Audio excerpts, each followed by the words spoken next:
श्री सच्चिदानंद सतगुरु साईनाथ महाराज की जय। आज हम बालकृष्ण जी की कथा को सुनेंगे। बालकृष्ण वी वैद्य दादर मुंबई के निवासी थे। उन्होंने साईं बाबा को उनकी दिव्यता के विषय में सुना था। वे दाभोलकर के घर के समीप ही रहते थे, जिन्हें सभी काका कहकर संबोधित करते थे। वैद्य भी उन्हें काका ही कहकर बुलाते। एक बार दाभोलकर ने दासगणु महाराज को अपने घर निमंत्रण देकर भजनों का कार्यक्रम रखवाया। वहां वैद्य भी परिवार सहित उपस्थित थे। वैद्य ने ध्यान पूर्वक कीर्तन श्रवण किया। दासगणु ने विस्तार पूर्वक बाबा की दिव्यता व अलौकिक लीलाओं का वृत्तांत सुनाया। साईं का परिचय और महिमा श्रवण करने से ही वैद्य की आत्मा मानो अलौकिक लोक में यात्रा करने लगी।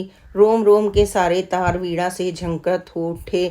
उन्हें ऐसा लगा मानो जैसे जन्मों जन्म के आत्मसंगी का किसी ने पता बताया हो। वे प्रभु प्रेम को पाने के लिए तत्पर हो गए। वैद्य बवासीर रोग से बहुत दुखी थे। उन्होंने हर प्रकार का इलाज किया, लेकिन रोग का उपचार न हो सका। कष्टदायी दर्द के कारण वे तनाव, अवसाद और नकारात्मकता के अंधकार में डूब गए।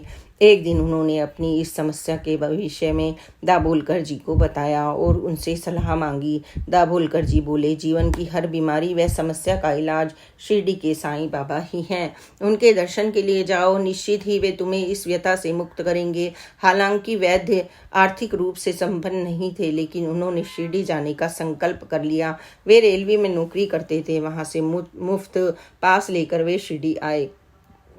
शिरडी पहुंचते ही वे बाबा जी के दर्शन करने हेतु द्वारिका माई गए। साईं ने अपनी स्नेहल दृष्टि वैद्य पर डाली और प्रेम भरे स्वर में बोले, आओ भाऊ, तुम्हारे आने से मैं प्रसन्न हूँ। मेरे होते हुए तुम्हें किसी बात का डर नहीं होना चाहिए। चिंता मत करो, तुम्हारे रोग का अंत हो जाएगा। यह वैद्य के जीवन के लिए सबसे अनमोल क्षण थे, जिन्हें पाकर वह आह्लादित हो उठे। उनका रोम रोम प्रफुल्लता से तरंगित था। वह दोनों हाथ जोड़ते हुए साईं की ओर देखकर बहुत देर तक उनके सौम्य रूप को निहारता रहा। साईं उनके भावों को अपने हृदय में ग्रहण करते रहे। साईं के दिव्य वचन सुनकर वह मन ही मन आश्चर्य से भर गया और विचार करने लगा कि हे साईनाथ, आपके ईशा अनुरागी मन ने भविष्य के गर्भ में भ्रमण करते कर्म प्रसूत घटनाक्रम को कितना पहले ही जान लिया। आपकी अंतर्यामिता को नमन है।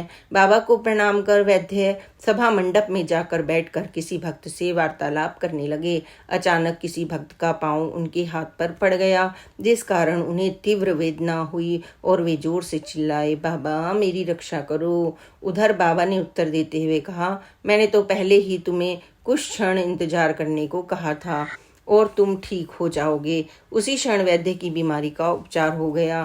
फिर जीवन भर उन्हें कभी कोई रोग नहीं हुआ। वैद्य अक्सर भक्तों को बताते थे कि जब चिकित्सक और वैद्य मेरा इलाज करने में असफल रहे, तब बाबा ने अपनी दिव्य कृपा दृष्टि से मुझे सदा के लिए निरोग कर दिया। श्री सच्चिदानंद सद्गुरु साईनाथ महाराज की जय। अब बाबा की एक अन्य कथा को आप सुने। बाबा की अलौकिक चिलम। दादर मुंबई के शंकरराव निरूरकर बताते हैं, मेरा पालन पोषण ऐसे परिवार में हुआ जो साईं बाबा का भक्त था। मेरे पिता एक साईं भक्त थे, जिनका देहांत 94 वर्ष की आयु में सन 1903 में हुआ।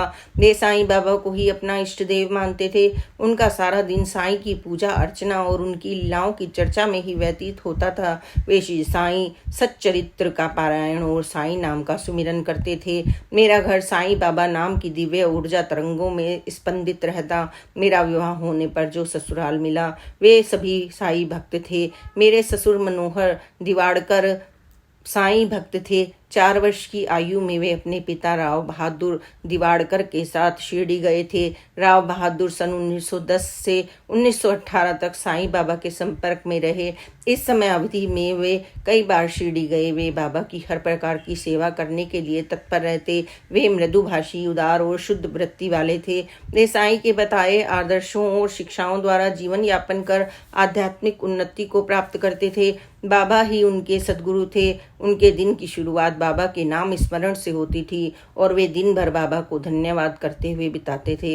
अपने शिरडी प्रवास के दौरान राव बहादुर के समक्ष घटी अद्भुत लीला का वर्णन करते हुए उन्होंने बताया, उन दिनों द्वारिका माई एक पुरानी खंडर नुमा इमारत थी। उसका फर्श मिट्टी का था जिस पर गोबर का लेप किया जाता था। साईं द्वारिका माई में रेलिंग के समीप अपने आसन पर विराजमान थे।